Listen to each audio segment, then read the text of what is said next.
Good afternoon. My name is Kenyon Jones. I'm the co-founder of the Exodus 100, a nonprofit organization that empowers, encourages, and inspires youth to achieve their goals, realize their dreams, and transform their communities worldwide.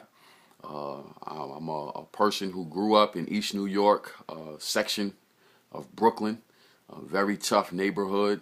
Every distraction you can think of was present.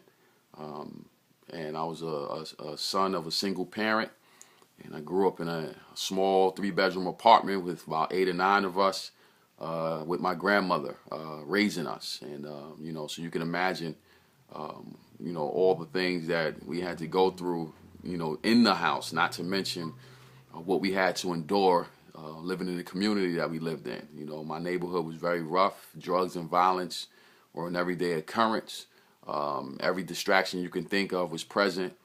And I had a family that didn't have a street reputation. Nobody was a thug. Nobody was known in terms of what they could do in the street. But we were a good family that was in a situation that wasn't so good around us. So from the beginning, my grandmother did everything she could to make sure that we stayed locked in and focused, and knew that our address didn't mean that we weren't going to be anything. It was just where we were for the moment. So what I did is I always remembered that as a young man, and even before a young man, as a little boy, I remembered that.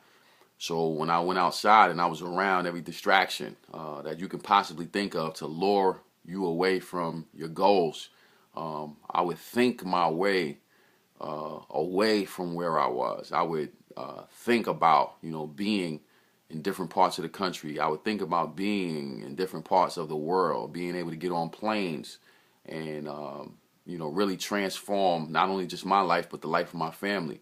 And from my understanding, I thought that would happen through playing sports. So I played sports as a young man, grew a love for the game of basketball, became pretty good at it, was able to play in high school and as well as college, and 1 year professionally as well. So for me, sports was a pretty good outlet, but it didn't happen exactly the way I planned for it to happen. So by my travels and meeting different people that I've met, and working in the different positions that I've worked in, I've realized that if I'm going to transform the community the way the community needs to be transformed, then I have to utilize my gifts, talents, and abilities in terms of what I learned along the way. And sports played an integral part in doing that. But more so than that, I learned a lot of life lessons that I can share with kids that come from these environments. And the great thing about the Exodus is that it's just not an organization that is for at-risk youth alone. Even though that is our target, we have an opportunity for anyone who's willing to sacrifice, anyone that is willing to give of their time, anyone that's willing to volunteer, anyone that's willing to do above and beyond what has been the status quo, to give back to humankind.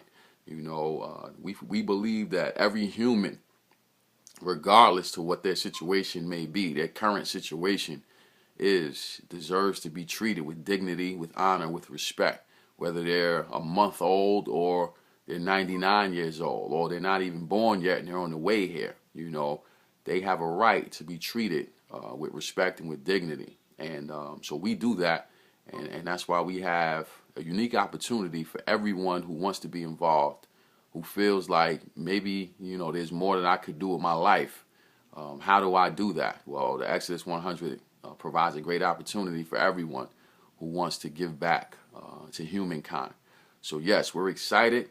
We're humbled by what's before us. We know that we have a arduous task, to say the least, because we're challenging norms that really aren't normal. But if you do something so much, you really start to believe that this is all it is. So we're out here. You can reach us at www.TheExodus100.org and check out our work, and also continue to look out for different events that we will have. Thank you, and God bless.